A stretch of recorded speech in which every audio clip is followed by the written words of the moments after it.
You know, in the very beginning, Christian writing wasn't about creating these huge, grand theological systems. Not at all.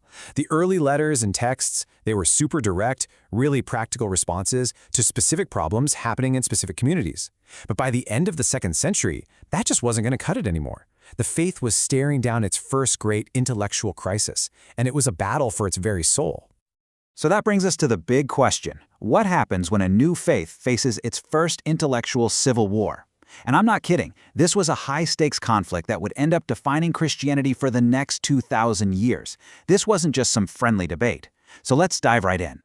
The challenge came from these movements like Gnosticism. These were groups who believed that the material world we live in was a terrible mistake, and that real salvation came from some kind of secret, hidden knowledge. So while mainstream Christians were busy focusing on practical, on-the-ground matters, the Gnostics were out there building these vast, incredibly complex, and, competing systems of belief. I mean, they had their own scriptures, their own creation myths, their own whole vision of salvation. This really forced the church to do something it had never done before: build an equally comprehensive and systematic explanation of its own faith, just to keep up. And right out of this crisis, 4 intellectual champions rose to the occasion. But here's the interesting part. They didn't all come up with one single answer. Nope. Instead, they forged 4 totally distinct visions for the future of Christian thought, each one with a completely unique approach. First up, we've got Irenaeus of Lyons. Now, you gotta understand, Irenaeus wasn't some philosopher sitting up in an ivory tower. He was a pastor. His #1 concern was shepherding his flock, protecting them from what he saw as really confusing and dangerous ideas. And his weapon of choice wasn't abstract logic. It was something way more powerful: a single, cohesive story. Irenaeus just completely reframed the whole narrative. The Gnostics were saying the material world was a cosmic blunder, right?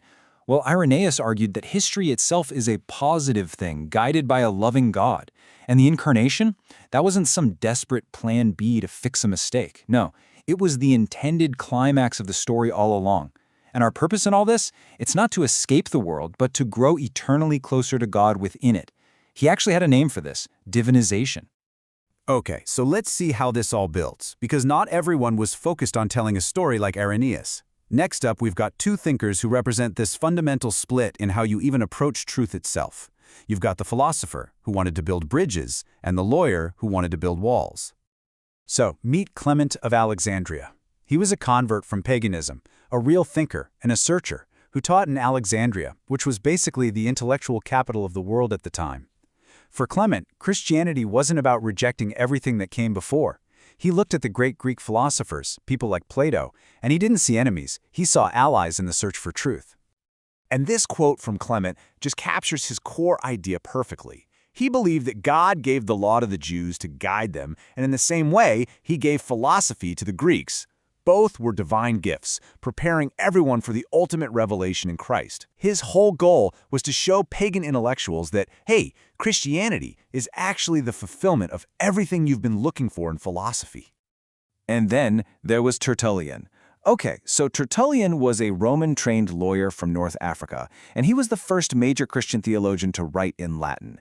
He was sharp, he was combative, and he had absolutely zero time for Clement's bridge building.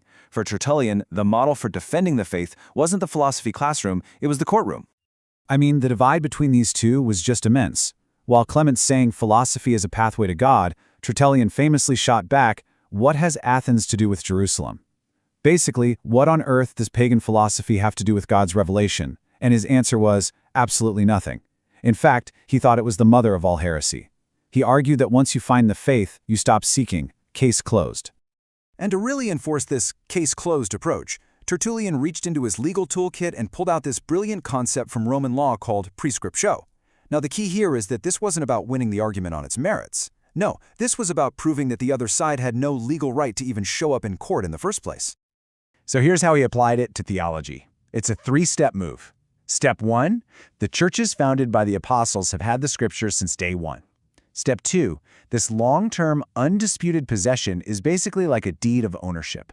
Step 3, therefore, heretics, they're just latecomers. They have no standing, no right to use the scriptures in their arguments at all.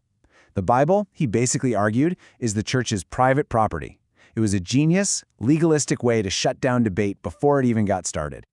But, while Tertullian was busy trying to lock all the doors, our final thinker was blowing the roof right off the entire building. He was the most brilliant, the most prolific, and, in the end, the most controversial of them all.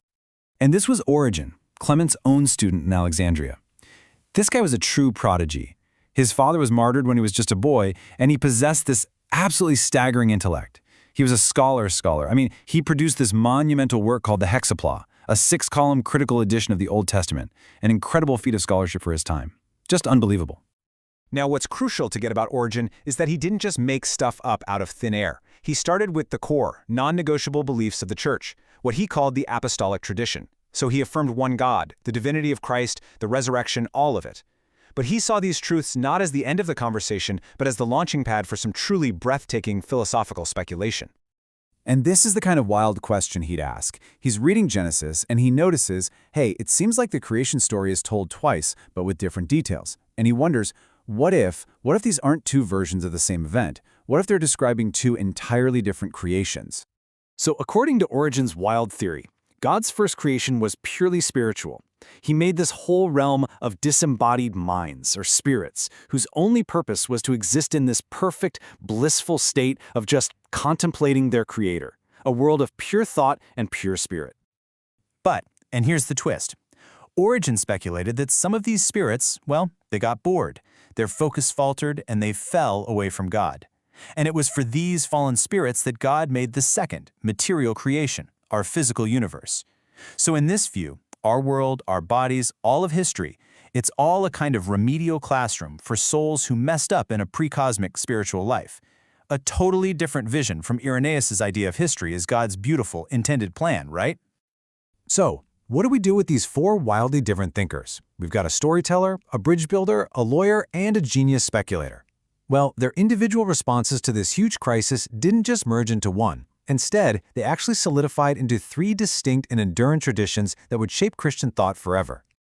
You could say they created the theological DNA for the next few centuries. Irenaeus, he forged what we call the Asia Minor tradition, all about God's story unfolding in history. Clement and Origen, they founded the Alexandrian school, always trying to blend faith and philosophy. And Tertullian, he became the father of Western theology, with its heavy focus on law, morality, and right doctrine.